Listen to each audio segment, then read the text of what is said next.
Nampally CBI కోర్టులో విచారణ జరగనుంది.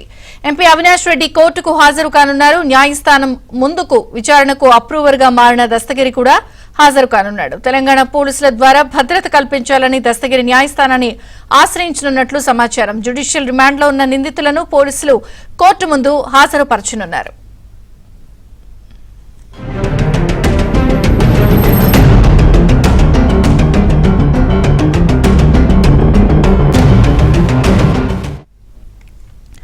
వివేక హత్య కేసులో కాసేపట్లో నాంపల్లి సిబిఐ కోర్టులో విచారణ జరగనుంది. ఎంపీ అవినాష్ రెడ్డి కోర్టుకు హాజరు కానున్నారు.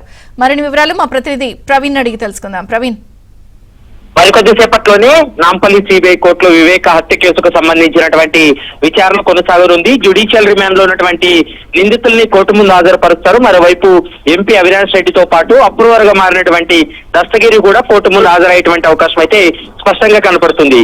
గత విచారణలో అతనికి విచారణకు రాకపోతే నాన్ బెయిలబుల్ వారెంట్ జారీ చేయడంతో దస్తగిరి గత విచారణకు రావడం జరిగింది. విచారణ సందర్భంగా రీకాల్ పిటిషన్ వేయడంతో రీకాల్ పిటిషన్ కూడా అనుమతించినటువంటి పరిస్థితి కనపడుతుంది. ఈ రోజు మరోసారి దస్తగిరి విచారణకు హాజరవుతారు. ఇక తను జైల్లో ఉన్నటువంటి సమయంలో దాదాపు 20 కోట్ల రూపాయలు అడ్వాన్స్ కింద ఇచ్చి ప్రలోభాలకు గురి చేశారంటూ కూడా తను ఇప్పటికే మీడియాతో మాట్లాడడం జరిగింది. మరోవైపు సిబిఐ అధికారులు కూడా అంశాన్ని స్పష్టంగా చెప్పడం జరిగింది. కాబట్టి వాటికి సంబంధించి ఈ రోజు కోర్టులో ఏమైనా అతన్ని క్వశ్చన్ చేస్తే ఈ విషయాలు చెప్తాడా లేదా అనేది మాత్రం చూడాల్సినటువంటి అవసరం ఉంటుంది. మరోవైపు తనకు ఏపీ పోలీసులతో కాకుండా తెలంగాణ పోలీసులతో భద్రతలు కల్పించేలా ఆదేశాలు ఇవ్వాలంటూ కూడా మరికొద్దిసేపట్లో నాంపల్లి కోర్టులో పిటిషన్ దాఖలు చేసేటువంటి అవకాశం అయితే కనపడుతుంది. 10:45 విచారణ ప్రారంభమయ్యేటువంటి అవకాశం అయితే కనపడుతుంది. Chandrika, thank you Praveen.